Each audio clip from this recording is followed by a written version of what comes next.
Sociedade do Cansaço, de Byung-Chul Han. Tempo de celebração, a festa numa época sem celebração. Hoje vivemos numa época desprovida de festividade, numa época sem celebração. O que é uma festa? Já a especificidade linguística nos dá uma indicação sobre seu ser.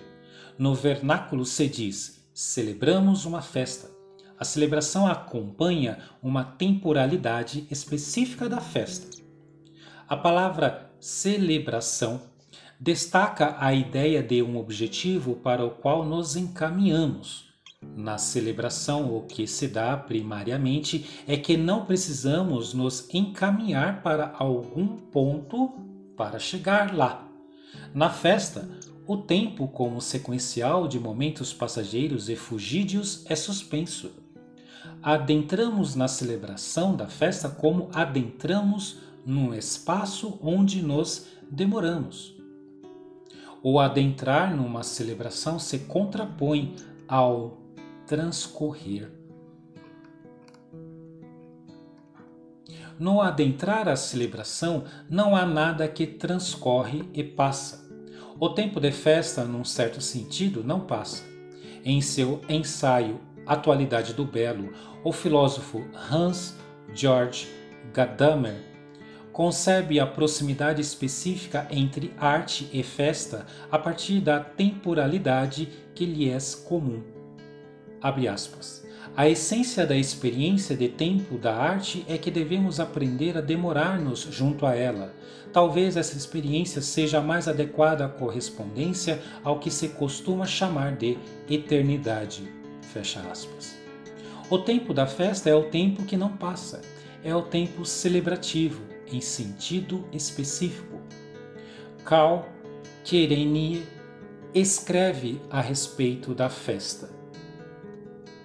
Um esforço puramente humano, o cumprimento usual de um dever não é propriamente uma festa. E a partir do não festivo, não se pode celebrar nem sequer compreender uma festa. Deve intervir algo divino para que o que antes parecia impossível se torne possível. Se é elevado a um patamar onde tudo é, como no primeiro dia, iluminado, novo e como pela primeira vez. Onde estamos na companhia dos deuses, onde nos tornamos, inclusive, divinos, onde sopra o hálito da criação e se participa do ato da criação. Essa é a essência da festa. Fecha aspas. A festa é o evento, o lugar onde estamos junto com os deuses, onde inclusive nós próprios nos tornamos divinos. Os deuses se alegram quando os seres humanos jogam e brincam. Os seres humanos jogam e brincam para os deuses. Se vivemos numa época sem festa, se vivemos numa época desprovida de celebrações, já não temos mais qualquer relação com o divino. No livro de Platão chamado Nomoi, As Leis, disse o seguinte: mas o homem foi feito para ser um brinquedo de Deus, e isso é realmente o melhor que há nele. Assim, pois cada um, tanto um homem quanto uma mulher, seguindo essa instrução e jogando os mais belos jogos, deve viver a vida. Deve-se viver brincando e jogando, fazendo oferendas, cantando e dançando, para poder despertar a graça dos deuses. Rituais de sacrifícios ou de oferendas são originalmente refeições comuns com os deuses. Festas e rituais abrem um acesso ao divino. Por toda parte onde trabalhamos e produzimos, não estamos junto aos deuses, nem tampouco somos divinos. Os deuses nada produzem. Eles tampouco trabalham. Talvez devêssemos reconquistar aquela divindade, aquela festividade divina, em vez de continuarmos sendo escravos do trabalho e do desempenho.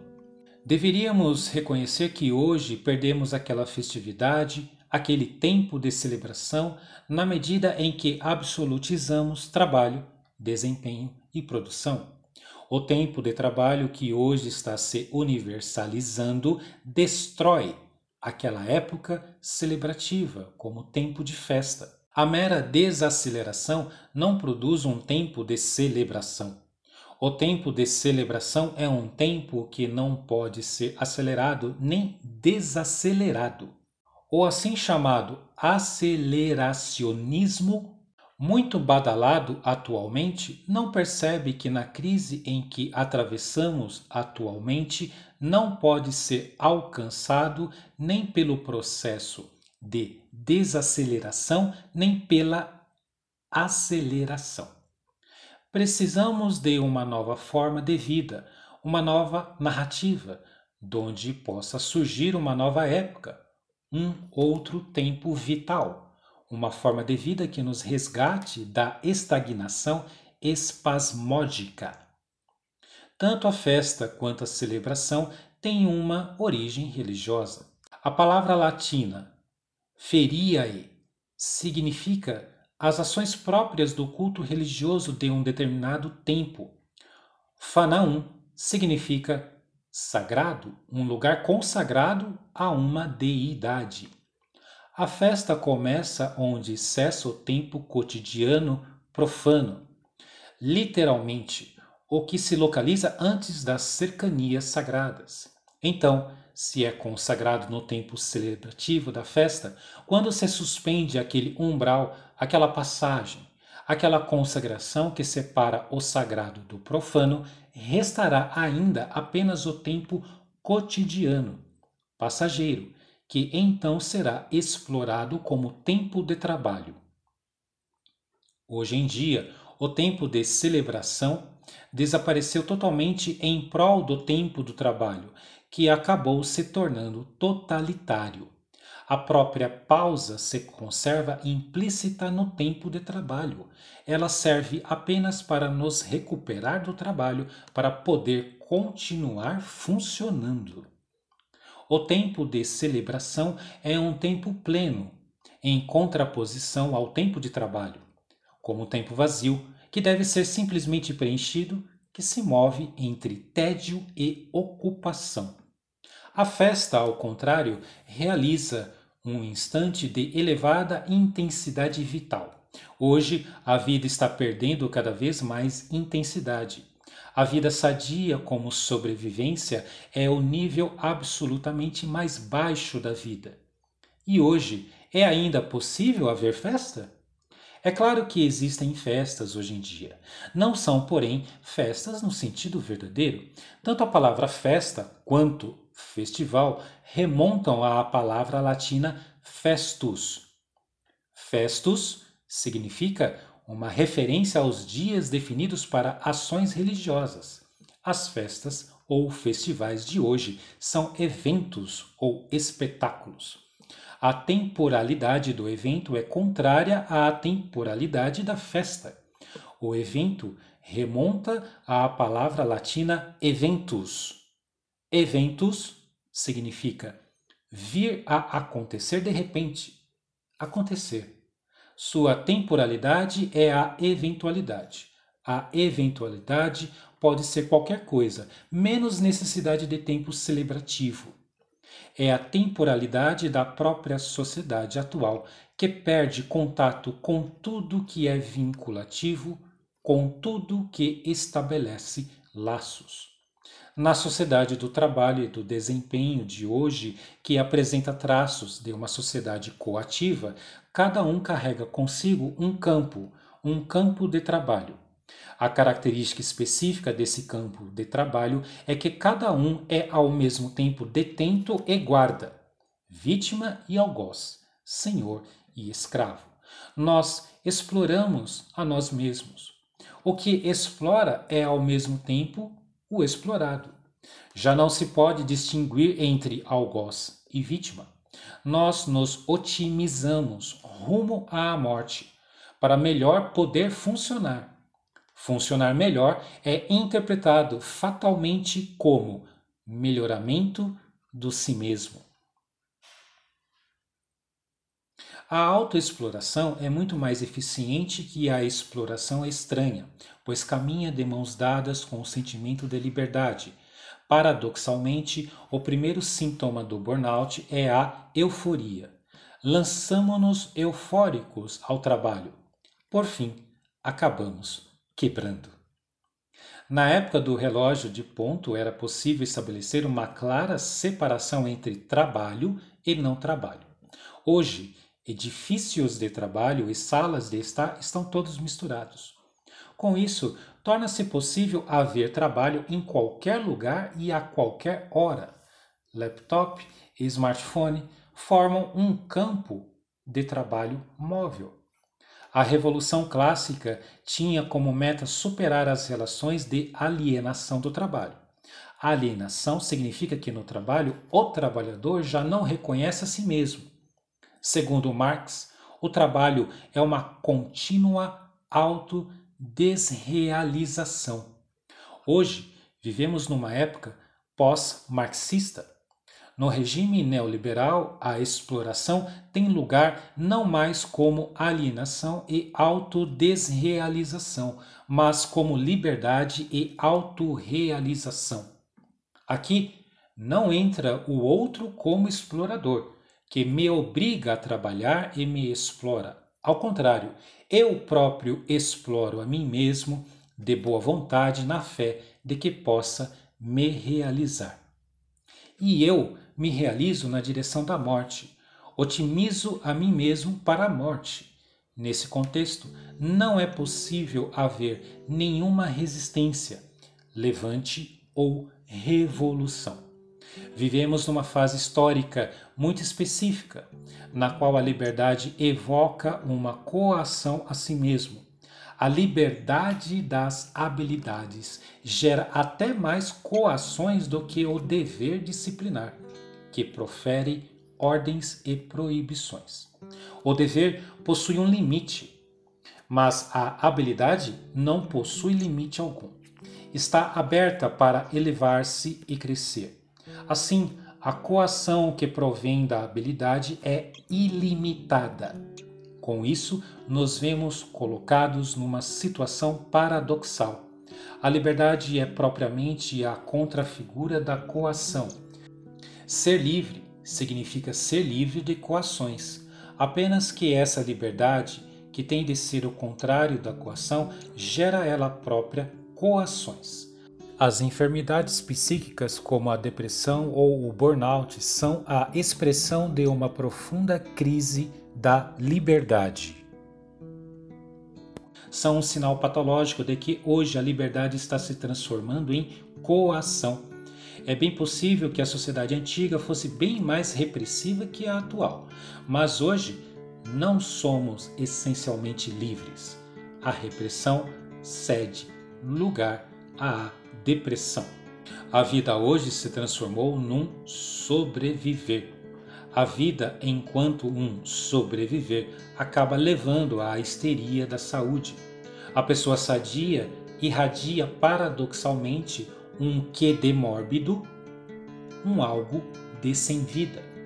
Sem a negatividade da morte, a vida enrijece em morte. A negatividade é a força vital da vida.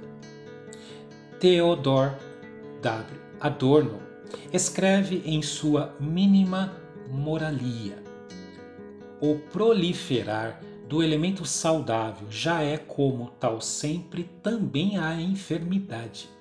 Seu antídoto é enfermidade como consciência dela, a restrição da própria vida.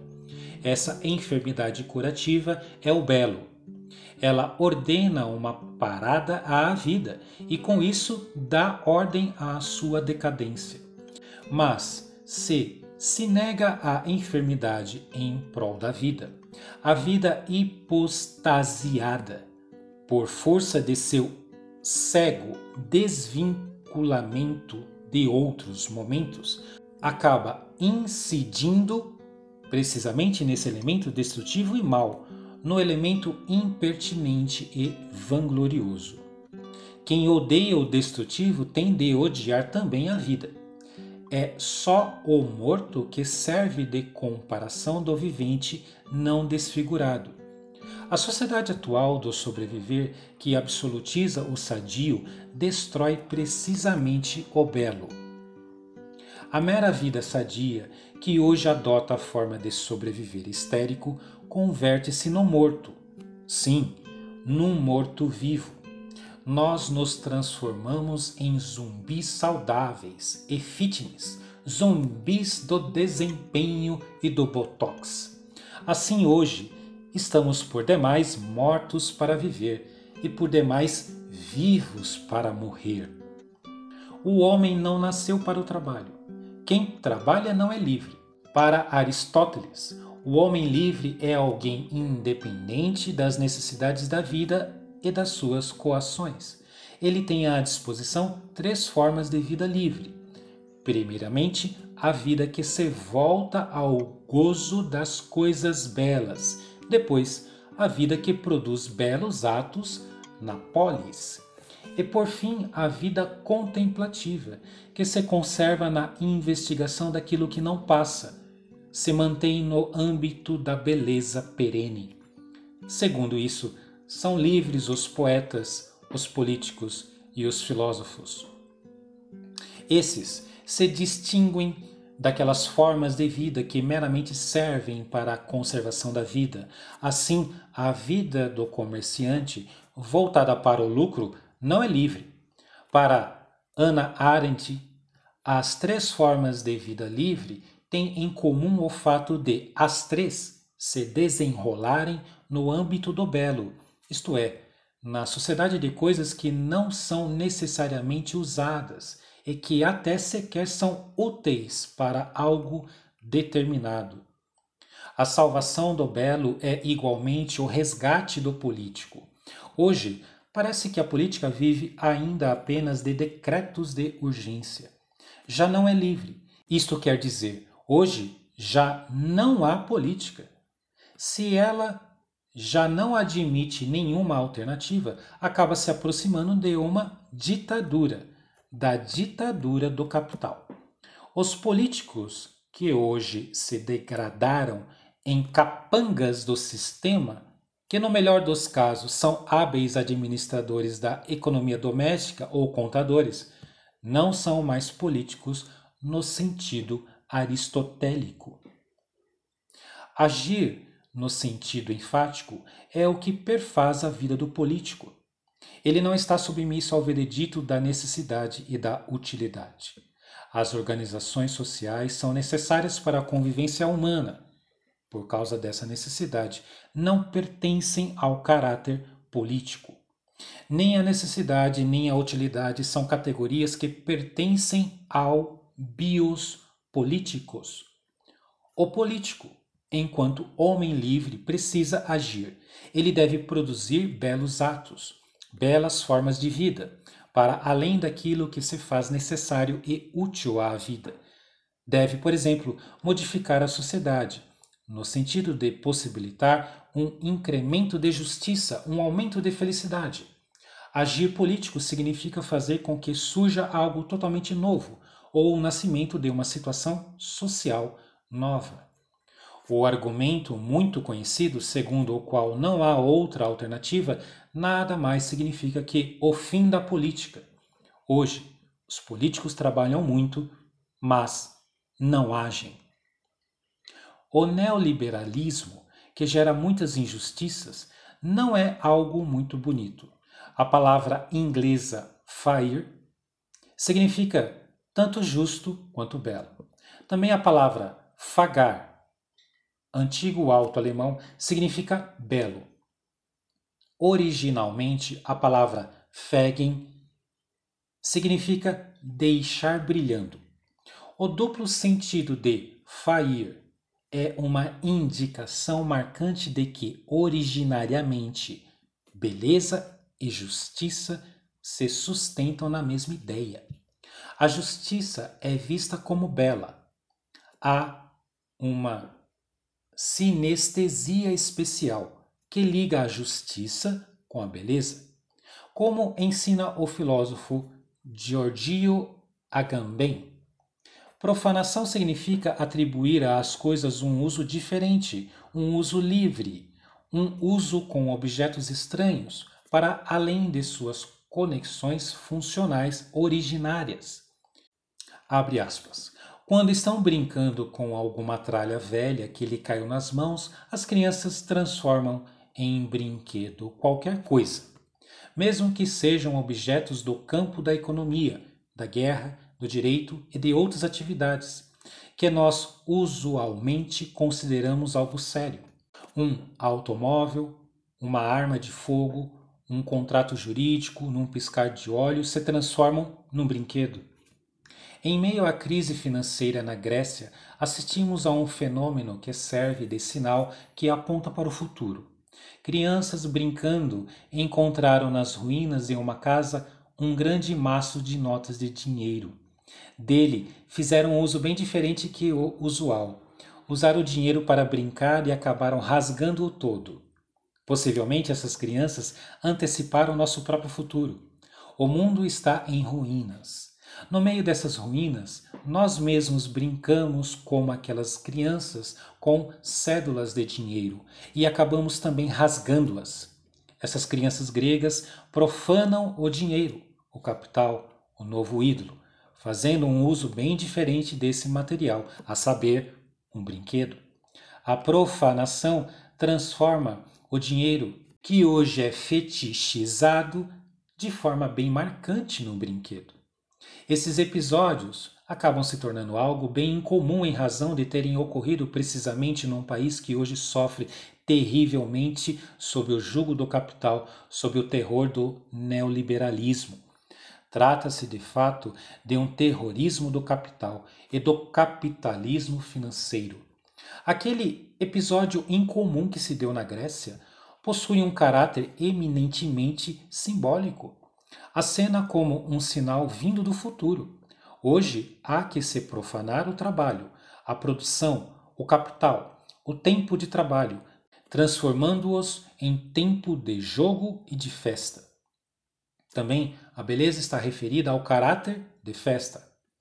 Karl Kerényi escreve o seguinte, abre aspas, enfeitar-se para uma festa e ir assim bem bonito para uma festa, como só é possível a seres humanos mortais que através desse gesto assemelham-se aos deuses. Isso é um traço fundamental da essência da festa. Criado para a arte, é um parentesco originário do elemento festivo com o belo, que, porém, em nenhum povo alcançou um brilho tão intenso como nos gregos. Povo algum dominou o culto como eles. Fecha aspas.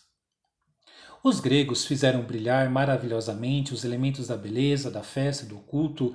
Nenhum outro povo europeu conseguiu produzir tamanho brilho e beleza. A própria palavra cosmético, muito usada hoje, remonta à palavra cosmos, que significa ordem bela, divina. Culto e festa estão estreitamente interligados. A arte originária é para Nietzsche a arte da festa. Obras de arte são testemunhas materializadas daqueles momentos felizes de uma cultura na qual o tempo usual que depassa é suspenso. Outrora, todas as obras de arte eram expostas na grande rua festiva da humanidade, como sinais de memória e monumentos de monumentos elevados e bem-aventurados. Originalmente, obras de arte são monumentos do tempo de celebração. São testemunhos de momentos supremos e bem-aventurados de uma cultura. Originalmente, só havia obras de arte dentro do culto, das ações cultuais. Originalmente, as obras de arte possuíam um valor cultual. Hoje, elas perderam esse valor cultual. O valor cultual deu lugar ao valor expositivo e ao valor de mercado. As obras de arte não são expostas na rua festiva, mas no museu e são armazenadas e guardadas em cofres de bancos. Museus e cofres bancários são depósitos de ossadas da arte. São lugares do tempo zero. Sim, do não tempo. Originalmente, obras de arte são manifestações de vida intensa, superabundante e exuberante. Hoje, essa intensidade da vida foi totalmente perdida. Ela deu lugar ao consumo e à comunicação. Também o Eros deu lugar à pornografia. Hoje em dia, tudo é rebaixado ao nível zero absoluto. E é precisamente essa igualitação que acaba acelerando a circulação da informação, comunicação e capital. Ela aumenta o nível da produtividade e eficiência. Hoje em dia, as coisas só começam a ter valor quando são vistas e expostas, quando chamam a atenção. Hoje, nos expomos no Facebook e com isso nos transformamos em mercadoria.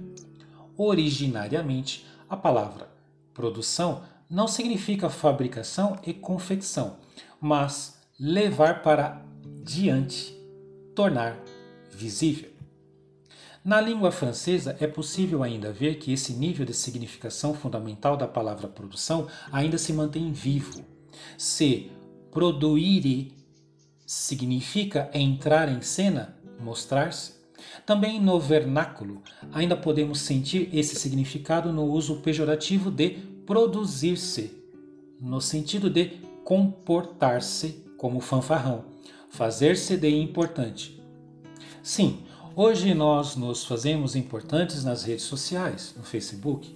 Nós produzimos informações e aceleramos a comunicação. Na medida em que nos produzimos, nos fazemos importantes. Nós ganhamos visibilidade, expomos-nos como mercadorias. Nós nos produzimos para a produção, para a circulação acelerada de informação e comunicação. A vida, enquanto total produção, faz desaparecer tanto os rituais quanto as festas. Nos rituais e festas, ao invés de produzir, a gente gasta. Hoje, o capital se submete a tudo.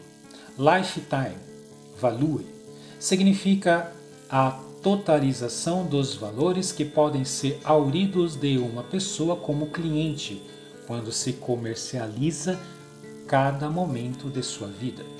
Aqui, a pessoa humana é reduzida ao valor de cliente ou ao valor de mercado.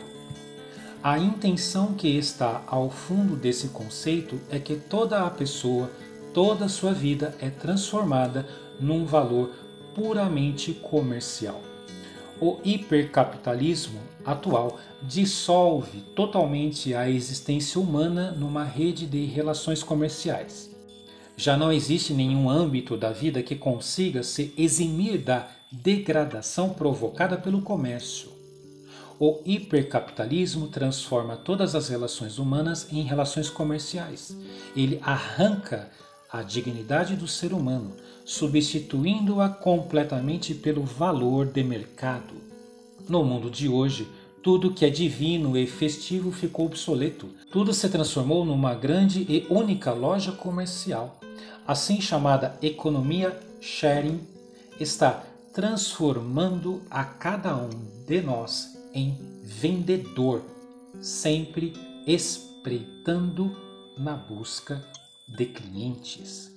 Nós enchemos o mundo com objetos e mercadorias com vida útil e validade cada vez menores. Essa loja de mercadorias não se distingue muito de um manicômio. Aparentemente, temos tudo. Só nos falta o essencial, a saber, o mundo. O mundo perdeu sua alma e sua fala, se tornou desprovido de qualquer som. O alarido da comunicação sufoca o silêncio. A proliferação e massificação das coisas expulsa o vazio.